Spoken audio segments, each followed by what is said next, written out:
Good morning to all of you. परसों हम लोग कहाँ घूमने गए थे, याद है आप लोगों को? चित्रकूट। उसी चित्रकूट के विषय में मैं कुछ जानकारी आप लोगों को बताना चाहूंगा। चित्रकूट, जिसे प्राचीन नाम ब्रह्मपुरी कहा जाता है, मध्य प्रदेश के सतना जिले व उत्तर प्रदेश के चित्रकूट जिले में फैला है। जब भगवान राम को अयोध्या से वनवास दिया गया और वो 14 वर्ष के वनवास के लिए इलाहाबाद में गंगा नदी पार करके निकले, तो महर्षि वाल्मीकि ने उनको ये बताया कि चित्रकूट जैसा एक पवित्र स्थान है जहाँ पर आप जाके रह सकते हैं। और वाल्मीकि जी के ही परामर्श के आधार पर वो चित्रकूट पर आए और यहाँ पर 11 वर्ष 11 माह के समय तक लगभग रुके रहे।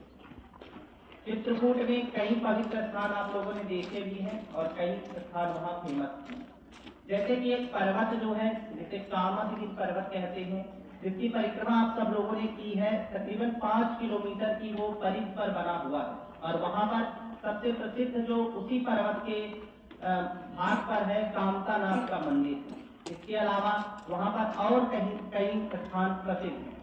जैसे कि वहाँ पर जो मंदाकिनी नदी के किनारे महर्षि अत्रि और माता सती अनुसुईया का आश्रम था, जहाँ पर भगवान राम ने अस्त्र शस्त्रों की भी प्राप्ति की थी व उनसे दीक्षा भी थी। इसके अलावा वहाँ पर लक्ष्मण पहाड़ी भी एक बहुत पवित्र स्थान है, जहाँ पर ऐसा कहा जाता है कि लक्ष्मण जी रुका करते थे और वहां से वो पूरा दृश्य देखा करते थे और भगवान राम की या आने वाली विकट स्थिति को वो समझ सकते थे।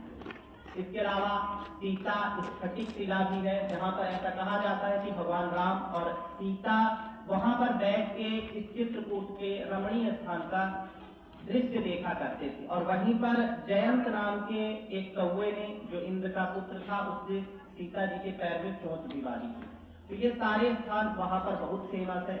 और ये ध्यान रखिएगा कि वो मध्य प्रदेश और उत्तर प्रदेश की सीमा पर स्थित है। वहां पर मंदाकिनी नदी और एक और नदी बहती है, पैसुनी नदी। रामघाट, जहां पर भगवान राम जाके स्नान किया करते थे, वो मंदाकिनी और पैसुनी नदी के ही किनारे पर बसा हुआ है। इसके अलावा जानकी कुंड भी है, जहाँ पर माता सीता जी स्नान किया करती थी। तो ये सारे स्थान वहाँ के बहुत ही फेमस है, जहाँ पर देखने हम लोग गए। Thank you.